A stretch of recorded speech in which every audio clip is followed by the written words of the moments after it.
నమస్తే. ఇప్పుడు ఒక న్యూస్ అయితే వైరల్ అవుతుంది. ఓకే. అఘోరి అంబేద్కర్ గారిని తిట్టినట్టుగా. ఓకే. ఓకే. సో అది ఎంతవరకు కరెక్ట్ అంటారు? కరెక్ట్ కాదండి. అఘోరి అంటే ఏంటంటే హిమాలయాల్లో పూజ చేస్తారు. అది సంథింగ్ అల్లది వేరుంటుంది. కాకపోతే ఫస్ట్ టైం తినని చూస్తున్నాను పబ్లిక్లోకి వచ్చి మొత్తం రచ్చ చేసి అంటే హిందూ ధర్మాన్ని మొత్తం చెడగొట్టేటట్లున్నది ఇప్పుడు ప్రస్తుతం అయితే. అంటే అఘోరీలు అంటే అసలు ప్రజల మధ్య తిరగరు. అవునవును. బట్ ఈవిడ ప్రజల్లోకి వెళ్ళి బూతులు మాట్లాడడం, డ్రింక్ చేయడం, స్మోక్ చేయడం అలాంటివన్నీ చేస్తుంది. తను ఒక్కరి వల్ల ధర్మం అనవసరంగా పాడవుతుందండి అఘోరి వల్ల. మరి అసలు ఒక అఘోరి అయి ఉండి ఆవిడ పెళ్లి చేసుకోవచ్చా? లేదండి. అఘోరి అంటే అన్నీ వదిలేయాలి. మన ఫ్యామిలీస్ అయినా ఏదైనా సెంటిమెంట్స్ అయినా మొత్తం వదిలేసి వాళ్ళు అక్కడ హిమాలయాలకి అక్కడ వెళ్ళి అఘోరి టైప్లో తను ఏంటంటే రివల్స్ ఉంది.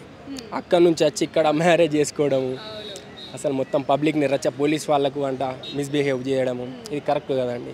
సనాతన ధర్మాన్ని కాపాడుతా అని చెప్పేసి వచ్చి దాన్ని డిస్టర్బ్ చేస్తున్నట్టు అనిపిస్తుంది. మీరు సనాతన ధర్మాన్ని కాపాడండి, దానికి మా సపోర్ట్ ఉంటుంది. కాకపోతే ఏంటంటే మ్యారేజ్ చేసుకొని ఇట్లా రచ్చ రోడ్ల మీద అంత అనవసరంగా హిందూ ధర్మంది పాడు చేసినట్టు ఉంది ప్రస్తుతం అయితే. అంటే ఆ అమ్మాయి కూడా పెళ్ళి ఎవరైతే చేసుకుందో అమ్మాయిని ఆవిడని, సో ఆవిడ కూడా ఒక ఎడ్యుకేటెడ్ గర్ల్.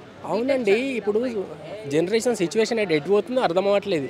తనేంటి అఘోరిని లవ్ చేసేయడం ఏంటి, చేసుకోవడం ఏంటి, వాళ్ళ ఫ్యామిలీకి తెలుస్తుందండి బాధ. ఇప్పుడు ఒక అమ్మాయి చదువుకుంది, ఎడ్యుకేట్ ఉంది, వాళ్ళ ఫ్యామిలీ ఏం ఆలోచిస్తారు, మంచి అబ్బాయికి ఇచ్చి మ్యారేజ్ చేయాలా, ఏదో సంథింగ్ వాళ్ళ ఆలోచనలు ఉంటాయి. అనుకోకుండా ఎవరో ఎక్కడి నుంచి వచ్చిన అమ్మాయికి, తను కూడా జెంట్స్ కాదు లేడీస్ అంట, ట్రాన్స్జెండర్ ఉంది, అలాంటి వాళ్ళకి మ్యారేజ్ చేసుకుని ఎవరికి ఫ్యామిలీ కన్నా బాధ ఉంటుంది కదండి. సో రాజ్యాంగాల్ని సృష్టించిన గొప్ప వ్యక్తిని ఆవిడ అలా అనడం ఎంతవరకు కరెక్ట్ అండి? తనకి ఏంటంటే రాజ్యాంగం తెలీదు, ఏం తెలీదు, ఏదో చిన్నతనంలోనో ఎప్పుడో వెళ్ళిపోయింది ఎక్కడికో, ఎవరి ద్వారానో ఆ గోరి టైప్ అయింది, మళ్ళీ రిటర్న్ వచ్చింది, ఇదేదో చేస్తుంది. తనకి ఏంటంటే నాలెడ్జ్ లేదు, ఏదో చేస్తుంది అలా పాపులారిటీ కోసము అలా.